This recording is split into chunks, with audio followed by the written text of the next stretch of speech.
How's it going, guys? Joe Totino here, back with another YouTube trailer music tutorial. You may have checked out a YouTube video I put out a couple months ago walking you through my trailer track, Prepare for Battle. If you didn't check that out, I'll go ahead and post the link in the description, but that's the same track we're going to use for demonstrations for this video, so you might want to watch that first. In that video, I quickly walked through my mastering chain and said I was going to do a separate video going through my mastering process in a little bit more detail. So I've gone ahead and exported that audio file from Logic as a 2-track mix, and we're going to go ahead and throw it into Pro Tools, and I'll walk you through my stages when it comes to mastering. Okay, so here we are in Pro Tools, and I'll say that even though I'm using Pro Tools today, any of the information that I go through in this video is applicable to any DAW you're working with. So whether you're in Cubase, Logic, Fruity Loops, Ableton, shouldn't make a difference. All of the principles I go through today are applicable regardless of your software. I'm only using Pro Tools because it's the DAW I'm most comfortable doing this stuff in. But again, I could very easily do this in Logic and Ableton. Really doesn't make a difference there. So another thing to note is I also always prefer doing my mastering in a separate session than the session that I mix in. And I do that for a couple reasons. The first kind of logical reason is saving up on some computer resources. I'm a big fan of using UAD, Universal Audio plugins, and though that requires a certain amount of bandwidth from my audio interfaces. And so having a separate session means that if I'm using some of those UAD plugins on the mix, I can save up on the processing when it comes to mastering. And the other reason is restriction. In this case, I'm sort of treating myself like a client, where if I was mastering a record for a client, I don't have access to the multi-track stems, so I'm not able to go in and make the little minute tweaks that we might make when we're mixing a track.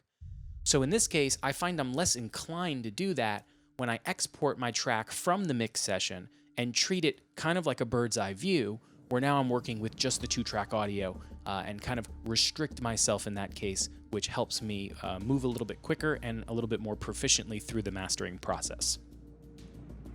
So I'm going to walk you through how I go about setting up a master, and then we're actually going to do a master from scratch, and I'll walk you through a little bit of my thought process when adding different processing. So let's go ahead and import the pre-master track from Logic. I have stripped off all of the plugins that would have normally been on my stereo track, so we can add them from scratch here. And I've also made sure that I've given myself enough headroom to be able to master without throwing my track into that kind of clipping zone. All right, so here we go. Here is the 2-track mix, Prepare for Battle. We can take a listen to it, just make sure it's working.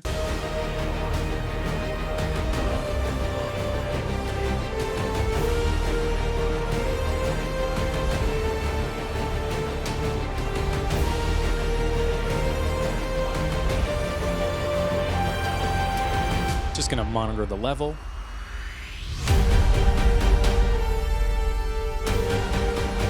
So you can even see that when we have those big hits towards the outro here, I'm still giving myself plenty of headroom to be able to do the mastering that I want to without clipping my track. So that's really important, is that if you're sending your stuff off to a mastering engineer, or if you're going to do your own mastering in a separate session, that you're giving yourself at least -4, -6, -5, somewhere in that range of headroom. This way, as you start to add your mastering plugins, your track is properly gain staged. So now that we've got the track imported, let's go ahead and talk about how we are going to set this up. The way that I like to approach mastering is I actually like to have a separate track for each stage in the process. So you'll notice I don't actually put any of my effect plugins on the audio file track itself here. Instead, I'm actually going to route this track somewhere else, do my processing there, and then route that to yet somewhere else where I'm actually going to be able to record my mix right back into the session. So the first thing I'm going to do is just create myself a stereo auxiliary track. So let's go ahead and do that. For those who aren't familiar with an auxiliary track, I've always looked at these as like streets that you can drive through but can't park on. So no audio files can actually live on these tracks. Instead, I can just send audio through them. And so this is where all of my actual processing is going to go. So in Pro Tools, I do need to route my audio track here through a bus. Let's say bus 1 and 2. and then make the input of this aux track the same bus here. So let's go ahead and make this bus 1 and 2. And so now if I hit play,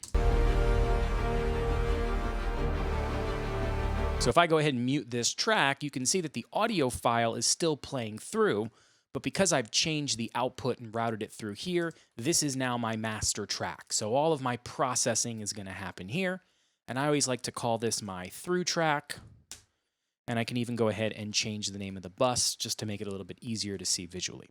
So through. Now another thing that I like to do is I then like to route this through track to yet another bus, and that bus I'm going to call print. My thought process here is I always like to record my masters back into the session. And there's a couple of reasons I do that. I won't get into it right now for time's sake, but if you are interested, send me a message, shoot me a comment. I'm more than happy to go through that with anyone who's interested in learning more about my thought process here. The idea is now I'm going to create a stereo audio track now. So not an aux, but an audio track. And this is going to be where my track gets printed. So I'm going to call this print. I have to change the input of this track to that print bus that I created earlier.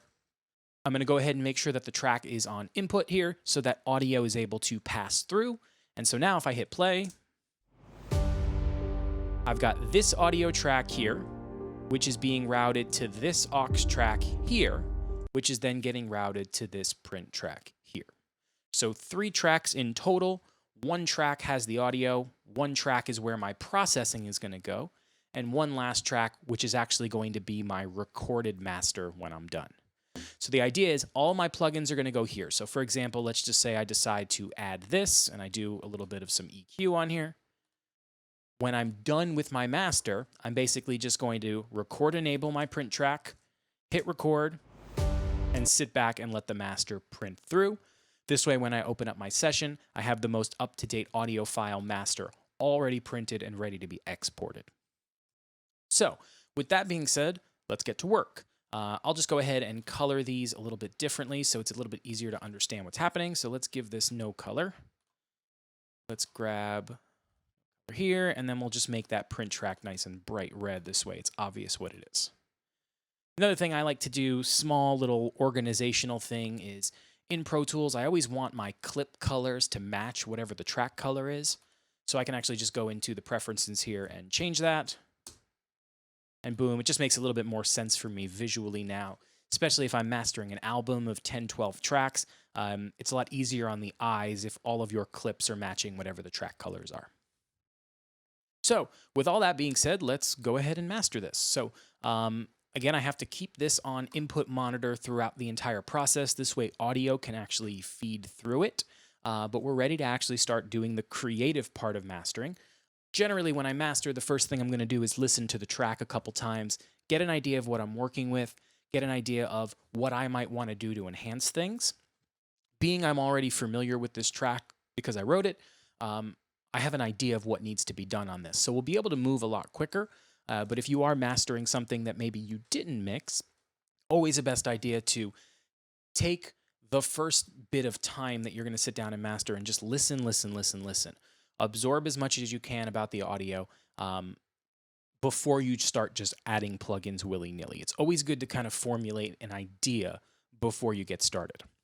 So I know from listening to this mix, and we can even take a listen to kind of the second climax here.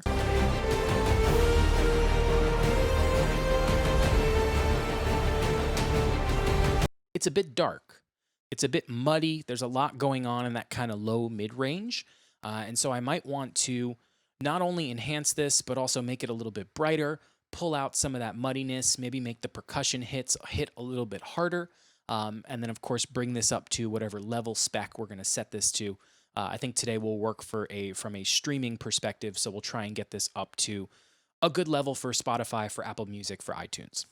So the first plugin that I like to add is usually some sort of tape enhancement plugin. And the reason I do this is coming from the analog studio world, I've grown to love the sound of tape. It's got a warmth to it. It's got a compression to it. It just has a tone that can't truly be emulated in the digital world, but it's the closest we can get without having an actual tape machine. So I'm kind of pretending like I'm mastering this off of tape. And so a tape machine plugin will be the first thing I add here. And my go-to tape machine plugin is going to be from Universal Audio, and it is the Ampex ATR-102.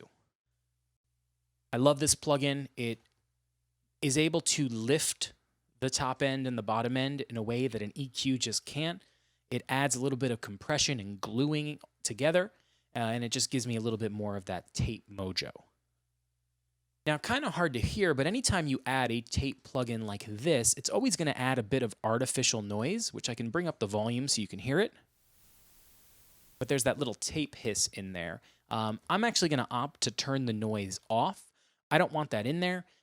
If a client asks me, hey, I want this to sound really retro, really vintage, I might leave the noise in. For now, I think I want to make this pretty clean and modern. So I've gone ahead and loaded up a preset here that I like for a starting point.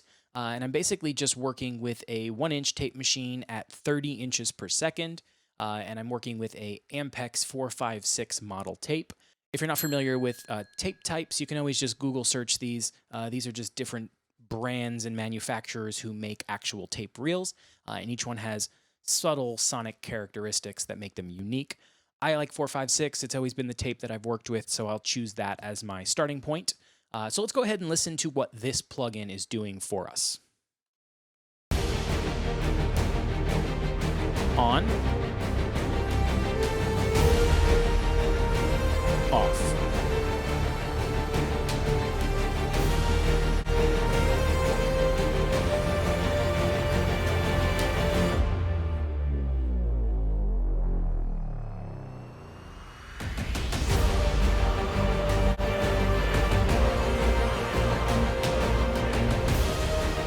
For me, it's just, again, kind of hugging the track, making it feel a little bit more glued together. It's also giving me a little bit, like I mentioned, a boost in the bottom end and the top end. I can push the volume of the output of this a little bit more if I wanted to. I find that that seems to sound really good.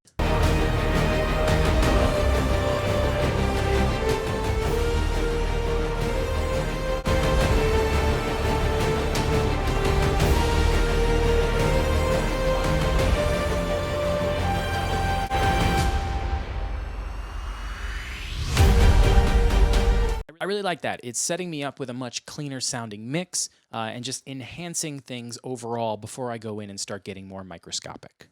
So now that I've made this a little bit more sonically interesting by adding that tape machine, and really any tape machine plugin will do. Some other ones I really like using are the Steven Slate virtual tape machine. Waves makes some great tape machine plugins.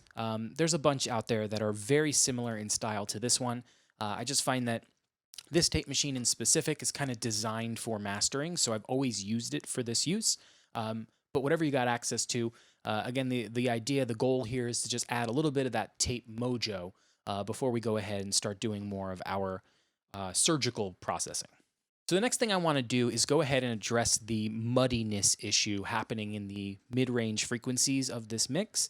So to do that, I'm going to grab some sort of EQ that's going to allow me to get in and be surgical with the mix. My first choice is always Fab Filter for a couple reasons. I love certain features in here, like the ability to solo the frequency band you're working with. And this EQ also allows me to work in mid-side. When you're mastering, because you don't have access to the multi-track stems, it's helpful sometimes to have an EQ that allows you to treat that middle mono section differently than you might go ahead and treat the sides. So I love that feature on here.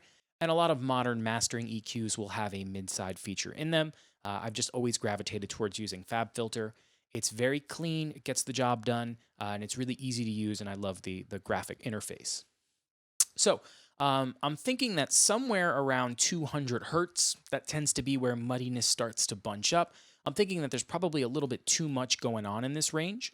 So again, I'm just going to do a little bit of a boost at 200 hertz so I can isolate it and listen to it.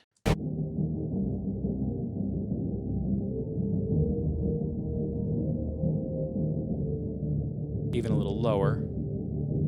So right in this range, I'm starting to hear a little bit of some muddiness building up.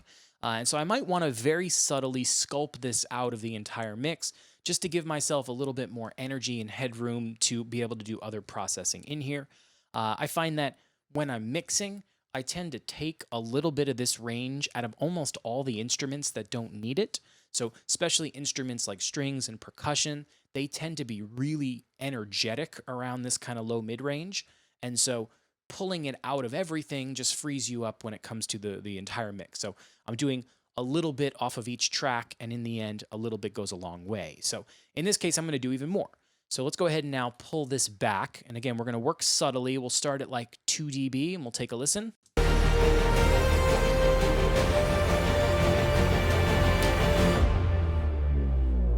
Just wait for it to get busier.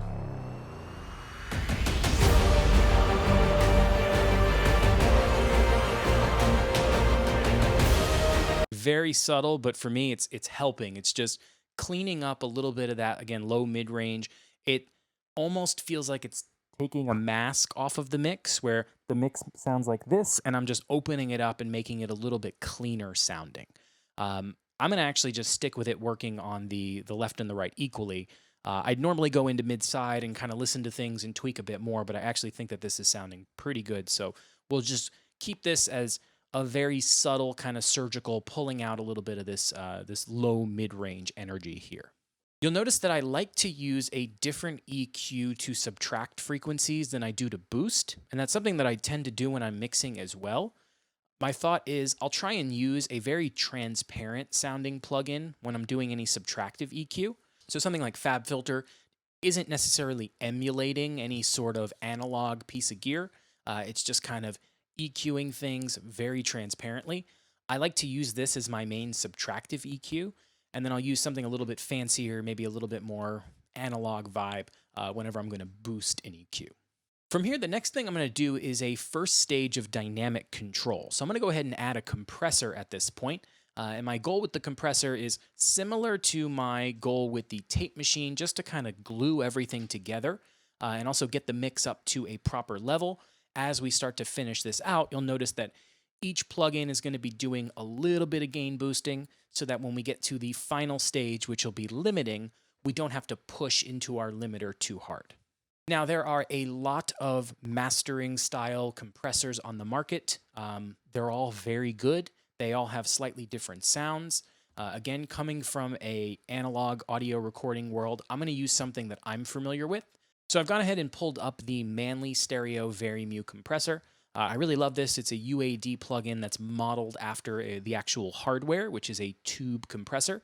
I love the actual piece of gear, and this is the closest I can get to it. So we're going to go ahead and use this as our main compressor on the track.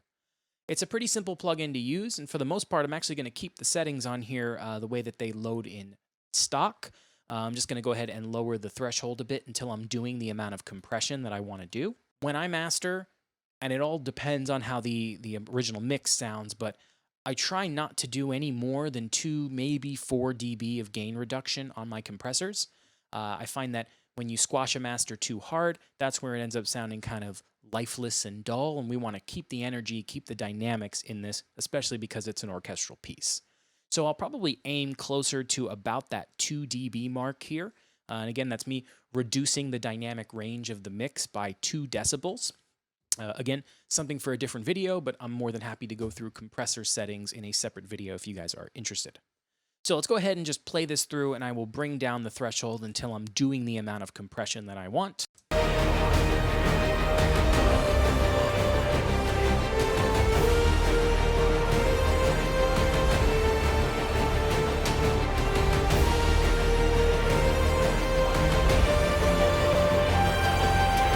Now, because we are reducing the dynamic range of the track, I want to compensate for that with the makeup or output gain here. So I'm going to boost this up a bit.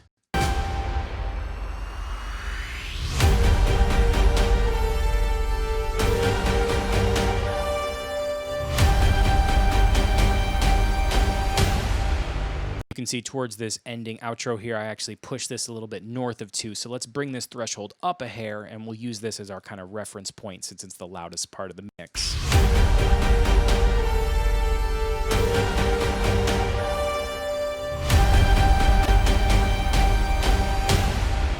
I really like the way this sounds.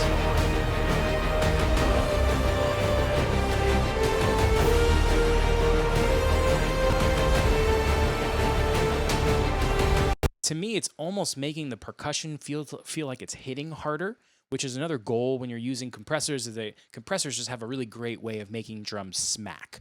And so I really like the way that this is sounding. I'm getting a little bit of that kind of tube warmth from it. It doesn't sound overly compressed. I'm not doing a ton of compression. And I'm also going to use this and maybe even boost this makeup gain a little bit more so I can get this up to a pretty hot level so we can start finalizing the level here.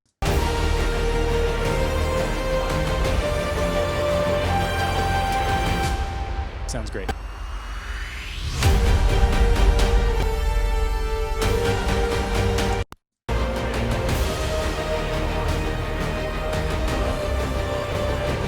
Again, to me, it's just kind of pushing up the track, enhancing it in some sort of way. The last main tonal plugin I'm going to use is an additive EQ. So I'm going to bring in a separate EQ plugin now where I'm going to boost frequencies instead of cutting. And I think to keep things in the Manley family, we can go ahead and load up from UAD again, the Manley Massive Passive mastering version, which this is another UAD plugin that's modeled based off of an actual piece of hardware. I know it looks complicated, but it's actually a really simple plugin to use. It's just a simple stereo EQ with 4 channels. I can either set this in a boost or a cut mode, and then this selector down here allows me to pick the frequency. This allows me to select the bandwidth or the Q, and then how much am I boosting or cutting depending on what I'm set to up here. I think for this one, because I want to make this a little bit brighter, we will work with this high frequency band here. And let's start at like 12K. And I might set this to, it's in shelf mode. So for those of you who are not familiar with a shelf EQ, I can show you on the Fab Filter. It might make a little bit more sense. So if I set this high band here to about 12K or 12,000 Hertz and set it to high shelf, I'm now boosting 12K and everything above that, which is going to add a little bit more air, a little bit more clarity, maybe brighten up the cymbals and some of the higher strings. I'm going to do that using the Manley EQ because, again, I'm using this just for subtractive. So on my Manley here, I have this set to 12K. I'm set to shelf, and then let's go ahead and boost this up until I'm happy with the way it sounds. Just to go crazy and actually let you listen to what 12K sounds like, let's crank this.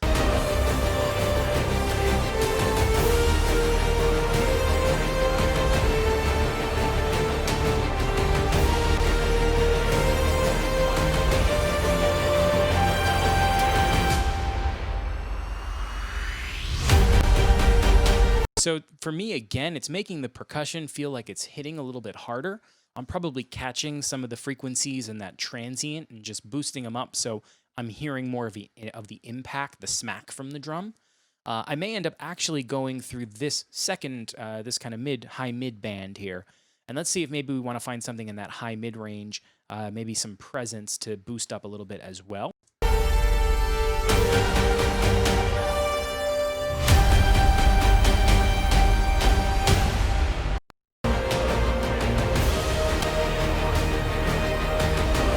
Sounding really good. I'm going to actually also cut out just a little bit more of this mid-range here. Let's grab like 270 Hertz as the selection here, and just cut this out ever so slightly. And then just to give the sub-frequencies a little bit more love, we'll go ahead and just boost up some really low end. So let's try like 47 Hertz, and we'll bring this guy up as well.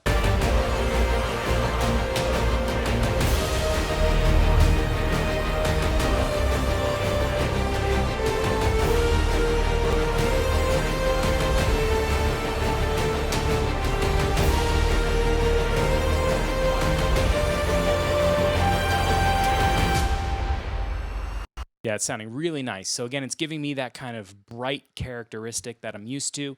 I have a feeling this is going to translate better if you're listening on Beats or earbuds or something other than like audiophile headphones or a pair of speakers, which is always good when you're mastering stuff, is to make it as applicable to as many listening environments as you can. So I think, again, tonally, I'm pretty happy with the way that this is sounding. We can go ahead and A-B before and after. So let's kind of play this midsection here.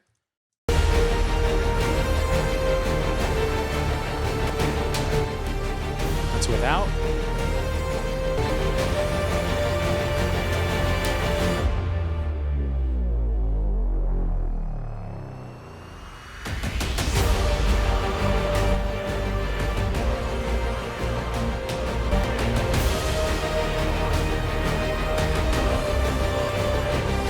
I'm going to actually grab this Vari and I'm going to push this output a little bit more.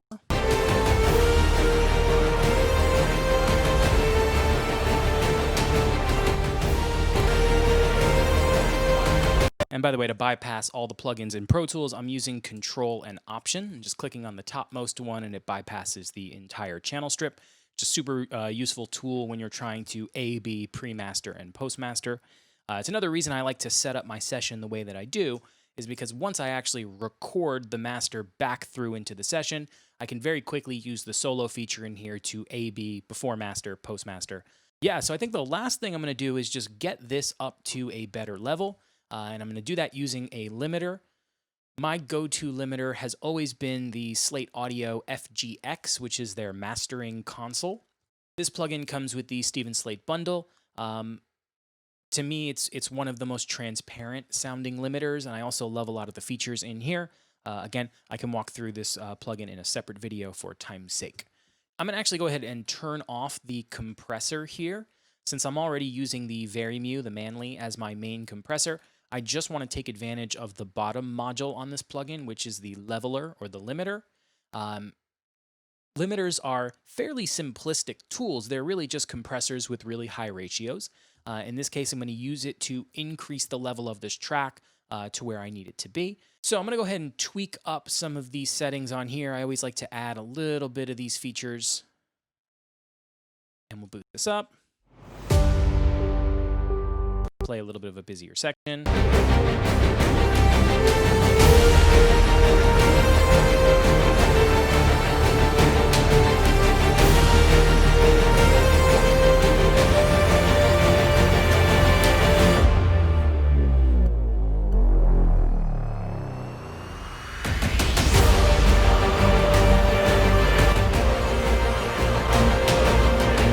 So using this very subtly, again, my goal when I'm mastering is to do a little bit of gain staging each plugin, each process, so that I don't have to push my limiter too hard.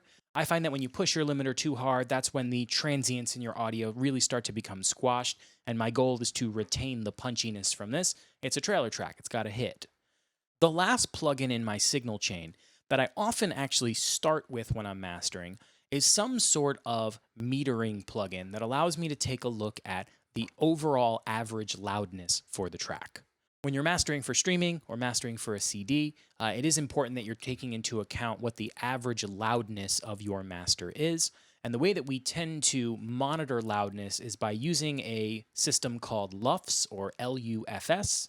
LUFS are great. They're an average loudness of your track that take into account the way that humans perceive loudness, so our frequency response. They're a little bit more accurate than using dB, dBRMS, some other type of metering systems, and they're really simple to use. So I'm going to actually go ahead and load up a plugin from iZotope called Insight.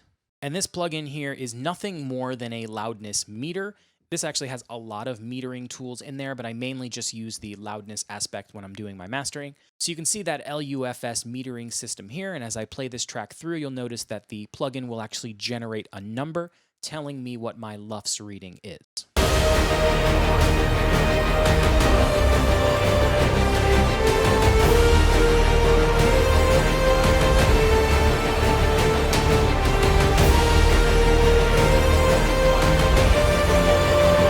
So as I play the track, I'm getting an average loudness of about -14, -15 LUFS. There isn't necessarily a right or wrong measurement that your LUFS should be at the end. It really depends on where this track is going to end up going. Every streaming system, CDs, radios, all have different loudness specs as to what level things should be mastered at. For example, you can see here from the Spotify fact page that Spotify actually plays back your masters at -14 LUFS. And so the idea is if I'm mastering something for Spotify, that's kind of my target level.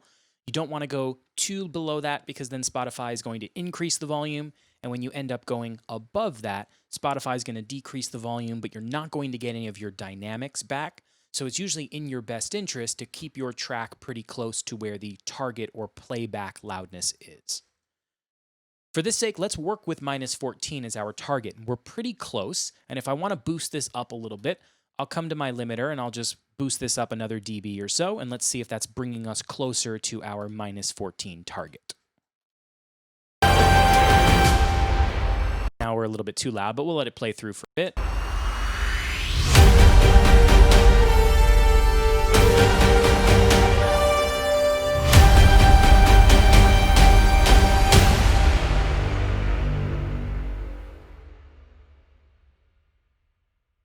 Almost there. You know, I would actually probably err on the side of caution here and bring this down just a hair, but we're pretty close to where our target level is, which again, if we're mastering for Spotify, their playback system's at about minus 14 LUFS. And so that's my mastering chain. So we can quickly A/B before and after. So here's without anything. And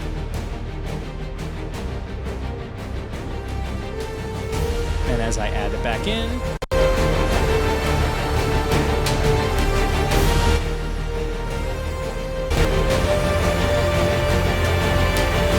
cool, so I think we've gone ahead and accomplished the goals that we talked about earlier. I've cleaned up a little bit of that muddiness. I made it a little bit brighter. I kind of used the tape and the compressor to glue everything together and give it a little bit of a lift. And we're, of course, bringing it up to our loudness level spec. So from here, I would just go ahead and record enable this track and hit record and kind of sit back and watch the track print.